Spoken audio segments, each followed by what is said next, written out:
Yang saya hormati Kapolda Bapak Sigit dan semuanya dari Kodim, juga dari kepolisian, dan yang saya hormati dan yang saya cintai para undangan, kepala dinas, camat, kepala desa.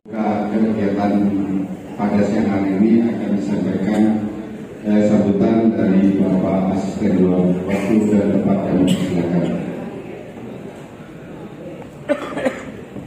KP3 Komisi Pengawasan Pupuk dan Pestisida Kabupaten Bondowoso. Alhamdulillahirobbilalamin, pada siang hari ini kita jadi rapat koordinasi pada siang hari ini kita ingin mengeliminir persoalan-persoalan yang muncul terkait dengan pupuk bersubsidi ini, yang katanya pupuk harganya di atas HET dan lain sebagainya. Bahkan kemarin ada aksi unjuk rasa, selain kenaikan BBM juga di dalamnya juga ada pupuk bersubsidi. Maka kita KP3 bukan karena ada unjuk rasa tidak, tetapi kita segera mengambil inisiatif untuk kita mengadakan rapat koordinasi ini. Selain kita membahas persoalan-persoalan berkaitan dengan pupuk bersubsidi, juga persiapan penyusunan ERDKK tahun 2023. Kita mengundang para camat, juga para penyuluh, juga dari DPP Kabupaten Bondowoso ini. Kita ingin ada komunikasi dengan para Bapak Ibu sekalian, bagaimana sih kondisi di lapangan berkaitan dengan persoalan pupuk bersubsidi ini. Karena terus terang saja persoalan pupuk bersubsidi ini tidak hanya di Bondowoso, bahkan itu bisa dikatakan di seluruh Indonesia. Tapi yang terus menggema, yang terus ramai itu kok di Bondowoso saja, gitu loh. Ada apa? Nah, inilah yang barangkali kita ada solusi bersama berkaitan dengan persoalan pupuk bersubsidi ini.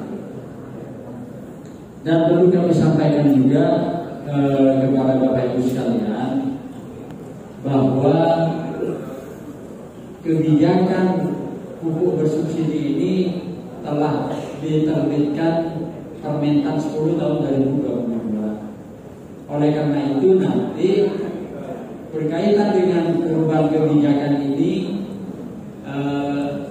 Kepala Dinas Pertanian dan Ketahanan Pangan nanti untuk memberikan penjelasan sehingga nanti semuanya bisa memahami terkait dengan perubahan kebijakan tersebut. Yang berikutnya juga nanti akan disampaikan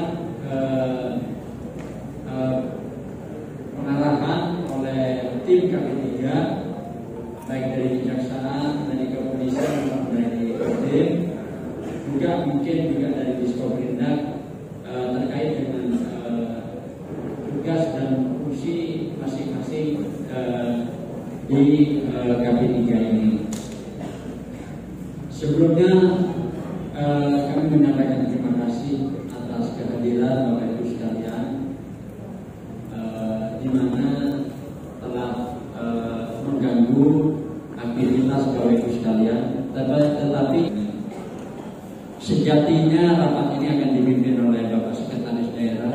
Namun kemarin juga ada kegiatan di luar kota, sehingga menugaskan kepada kami dan tim dari KP3. Mudah-mudahan pertemuan ini kita akan memperoleh masukan sekaligus solusi terkait dengan persoalan pupuk bersubsidi di Kabupaten Bondowoso.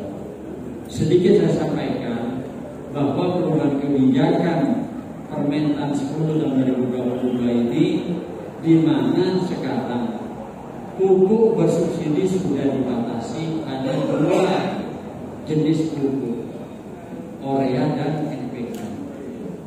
Sementara komoditas pun juga sudah dibatasi, hanya ada 9 komoditas.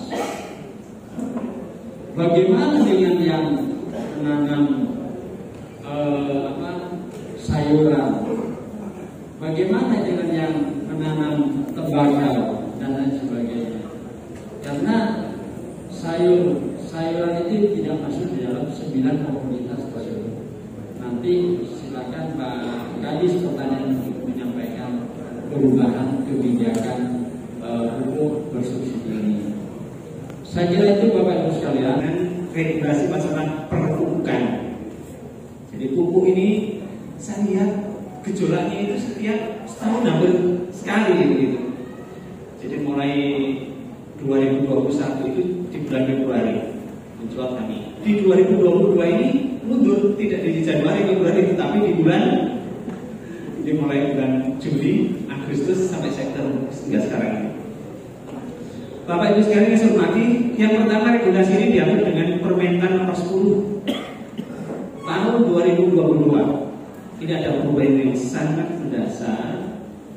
Ya, mudah-mudahan tidak menjadikan gejolak nanti. Secara slide nanti boleh dikirim. Ya, Pak Ketua Sekda juga ada, nanti kita kirim. Nanti toh kita masih akan datang ke kecamatan-kecamatan seizin beliau. Jadi nanti per kecamatan kita matangkan lagi. Cuma ini garis besarnya perubahannya saja. Jadi ada beberapa perubahan di tahun 2023 nanti. Tetapi dengan permentan ini sudah mulai bergeser, mulai bulan Agustus ini sudah mulai bergeser juga. Harus ada perubahan. Nanti ada di situ perubahannya macam banyak, tapi sudah sedikit aja saya singkat. Perubahan yang pertama tadi disampaikan oleh beliau. Dulu masih bisa 9 komoditas. Dulu lebih dari 9 komoditas. Semuanya boleh. Sekarang tinggal 9. Pangan itu hanya dibatasi 3. Jadi padi, jagung, kedelai. Horti dibatasi 3. Bawang merah, bawang putih, cabai. Perkebunan dibatasi 3. Kopi, sengat.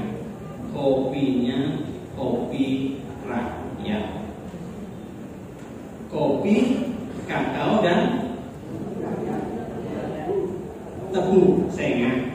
Tebunya adalah tebu. Tahu mana? Di sebelah kiri saya ada Pak Kasih Terus ada. Sebelah kanan saya ada Pak Kasat Kastrim. Jadi beliau selalu mendampingi kita ini. Salah sedikit, itu diingatkan oleh beliau. Kemudian yang berikutnya, jenis pupuknya nanti bisa dilihat di sana. Apa ini? Pupuk kalau dulu bisa 6 jenis yang dikasihkan. Ada macam-macam. Sekarang hanya tinggal urea sama NPK. Tinggal 2 itu. Nah, kemudian perubahan berikutnya. Kalau dulu RDKK itu kita susun awal, baru ada alokasi dari pemerintah pusat, provinsi, ke kabupaten. Sekarang tidak. Kita nunggu alokasi dari pusat nanti 2023. Begitu ada alokasi, baru kita susun. Nah, dalam rangka ini IREN, Bapak Camat, Ibu Camat, Bapak Kepala Desa, Ibu Kepala Desa, mohon patuh dan hormat. Mungkin perlu ada regulasi surat lagi Bapak yang mengingatkan supaya menyiapkan teman-teman penyuluh untuk ERDKK di tahun 2023. Biasanya hanya dibatasi 2 bulan. Biasanya hanya dibatasi 2 bulan. Nah, ini mohon perhatiannya Bapak Ibu sekalian. Apa nanti tadi ada keputusan, yang diambil sudah keputusan sudah dari keputusan desa. Kemudian berikutnya, saya kira ini perubahannya yang ditugas verifikasi dan validasi data. Penebusan pupuk di tingkat petani supaya dilihat lagi jumlah jumlahnya. Lihat ERDKK-nya, jangan sampai kelebihan penjenengan klik. Kemarin sudah dari tugas lagi, kalau tidak diklik berarti itu masuk di stop. Kalau ada stop berarti nanti tidak akan dikirim ke kios.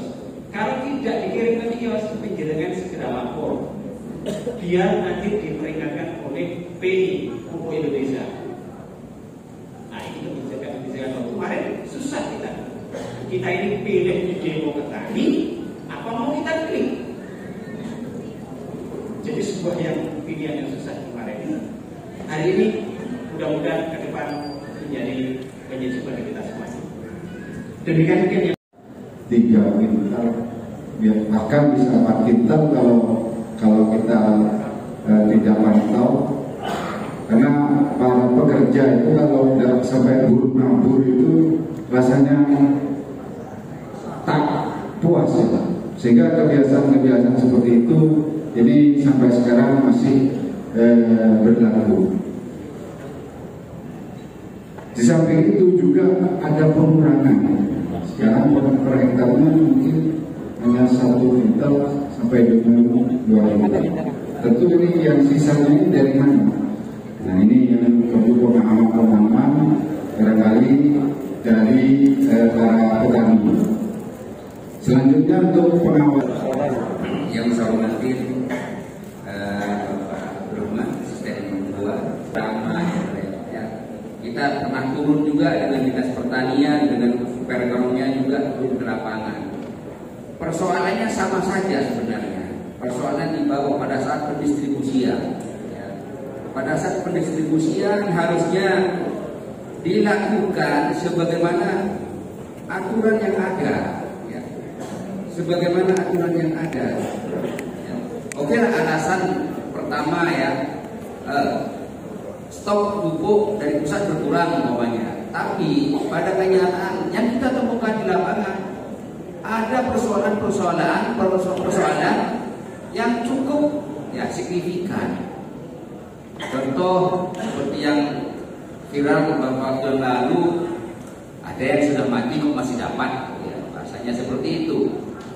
Nah, disitulah saya menegaskan peran PPL, ya, seperti yang disampaikan Pak Dinas Kadis Pertanian tadi, harus teliti dan jeli, ya, dalam menganalisa, ya, siapa yang menerima ini, siapa yang membeli. Jangan-jangan hanya digunakan KTP-nya saja, jangan langsung mengklik, ya, dicek dulu yang beli itu siapa. Itulah gunanya PPL di lapangan, Pak. PPL di lapangan fungsi kontrolnya di situ. Bila mana ada persoalan, melapor ke kami, ke KP3. Pak, ternyata ini petani itu sebenarnya tidak beli. Kita cek ke orangnya nggak beli, ternyata kok ini anggap beli. Siapa yang beli sebenarnya ini? Tanyakan sama kiosnya. Nah, disitulah fungsi kontrol daripada PPL. Ya, PPL, fungsi kontrol PPL di situ. Jadi kalau itu dilaksanakan, benar-benar dilaksanakan, tidak akan lagi ada kejadian-kejadian. Oh, petani nggak menerima. Oh, petani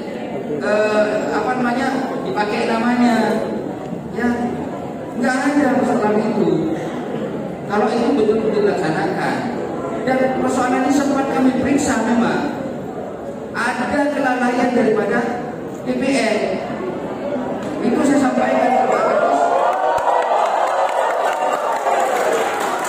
Itu yang saya sampaikan ke Pak Kadis Pertanian, Bapak harus membenahi PPL. Ya.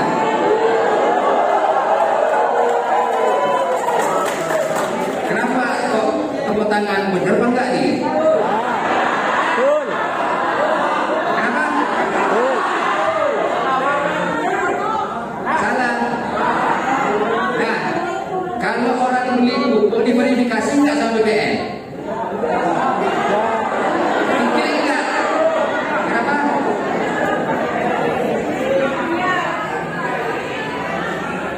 Satu-satu yang jawab, satu-satu. Siapa yang berani maju? Mungkin dari perwakilan PPL. ayo mungkin. Dan saya tanya, tugas fungsi PPL itu apa? Saya tanya, loh, maju Bapak. Ayo. Ya, nama saya selalu sebagai, maaf Pak ya, bukan saya pamer, saya asli Surabaya. Kalau ngomongan keras, mohon dimaklumi. Surabaya ngomong keras. Terima kasih Pak. Mungkin pertanyaannya bagaimana Pak?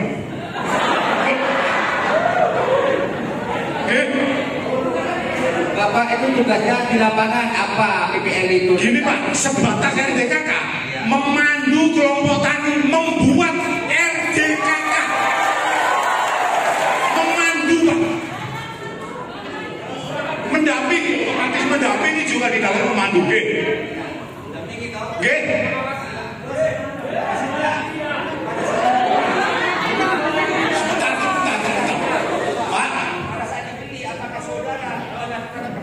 Pak, maaf. Kalau membeli itu urusannya kios, kita sebatas RDKK.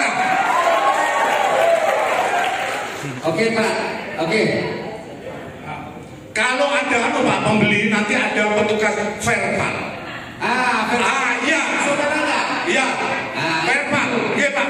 Nah, disitulah fungsi Bapak di verbal. Beda Pak, tidak semua PPL itu petugas verbal. Maaf. Saya terus Pak ya. Petugas verbal, apakah ada di antara PPL? Iya ada. Tapi bukan berarti PPL semua. Nah, oke. Itu yang lain. Terima kasih. Terima kasih. Udah duduk Pak. Positif. Benar.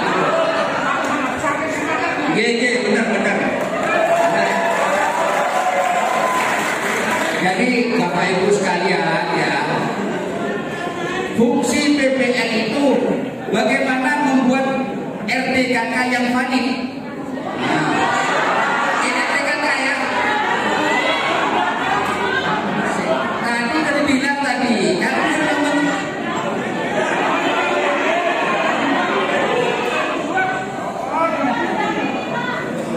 iya, bersama-sama mendamping. Kami sudah periksa pendamping juga Pak. Kita periksa itu pendamping ada yang dari penyebar buku di daerah mana? Nah, wilayah Pakam kita periksa secara detail tugasnya apa. Di situ diantara salah satunya sampai mendampingi dalam pembuatan RDKK. Pendamping itu bukan hanya sekedar diam, kalau salah diam itu, gak perbaiki. Tugasnya Anda harus beraktif. Ya harus aktif. Apabila dari kelompok tani tidak mendata secara benar, Bapak bisa persoalkan. Tidak bisa ini, orangnya nggak ada. Kalau umpamanya salah, masa kita mau diam? Sebagai pendamping itu bersama-sama dia Pak, bersama-sama. Artinya dia tetap bertanggung jawab dalam penyusunan RDKK itu. Ya itu satu. Yang terakhir kemarin, tadi dia juga sebagai PPL tapi juga sebagai pelaksana verbal. Artinya secara tidak langsung tugasnya Bapak itu adalah sebagai verifikasi pada saat setelah pembelian. Jadi sebenarnya fungsinya di situ adalah Bapak mengontrol. Memang kios yang menjual kepada kelompok tani, tapi ada fungsi kontrol di Bapak di situ. Kalau nggak diverbal sama Bapak, kan nggak sah, betul Bapak? Pembeliannya itu kan nggak sah.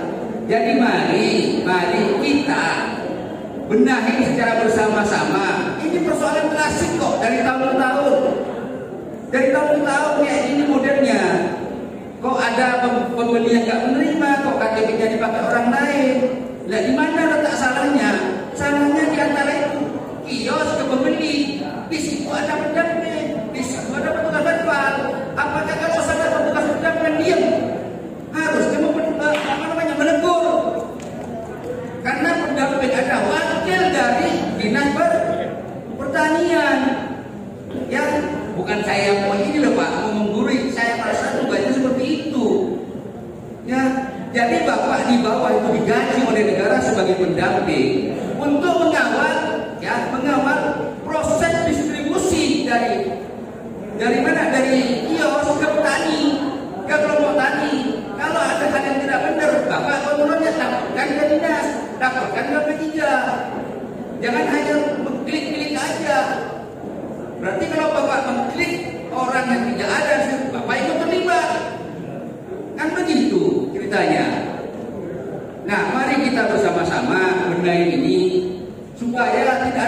kegaduhan lagi masalah pupuk. Kasihan Pak Hendri ini pusing.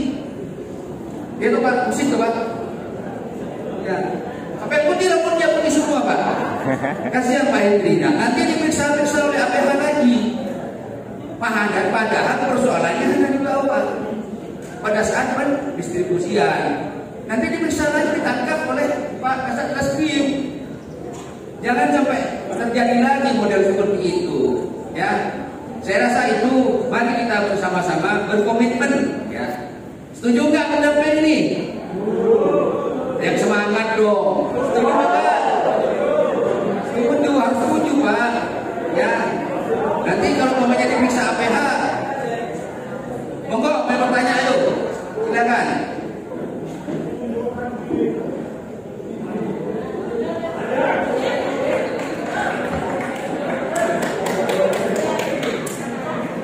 Terima kasih Pak waktunya. Assalamualaikum warahmatullahi wabarakatuh. Nama saya Hermanto, saya penyuluh Kecamatan Beringin Pak.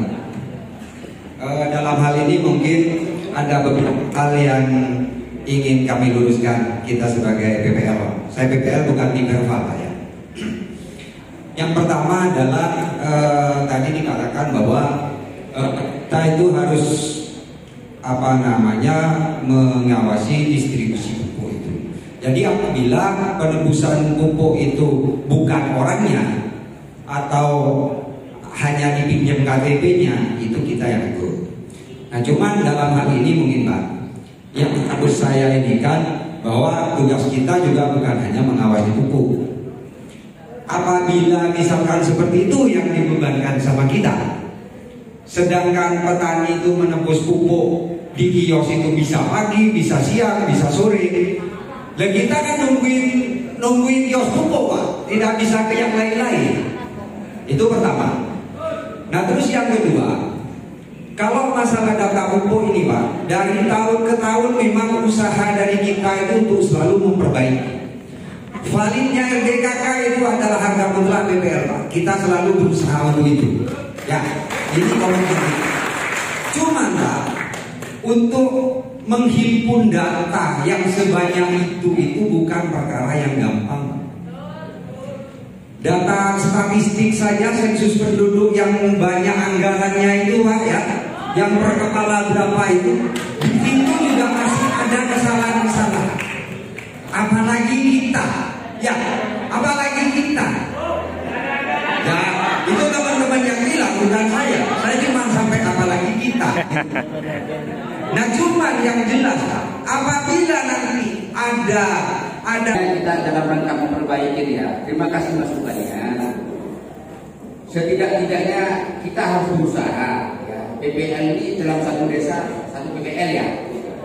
Nah, PPL bisa bekerja sama dengan aparatur desa, kepala kasur, dusun juga. Yang penting acuannya kan sudah jelas. Ya, acuannya KTP sama bukti pembayaran pajak sudah jelas. Nah, kalau di desa itu sudah ada yang mati, tekniknya bagaimana, apa gantikan dengan orang lain atau keluarganya. Mari kita benahi bersama-sama supaya kelak di kemudian hari perlahan-lahan data ini makin valid. Tidak ada lagi data yang orang mati masih ngambil pupuk atau orang yang di luar kota nggak tinggal di situ. Ada pula ambil pupuk kan seperti itu. Bukannya kita menyalahkan, tapi di situ ada tersirat tanggung jawab PPL juga sebagai pendamping, sebagai verbal juga. Gak harus Bapak harus memelototin kios dari pagi sampai sore. Dan KTP sudah bisa jelas. Saya rasa kalau PPL di lingkungan desa itu sudah kenal semuanya. Apalagi mungkin tugasnya atau lingkungannya juga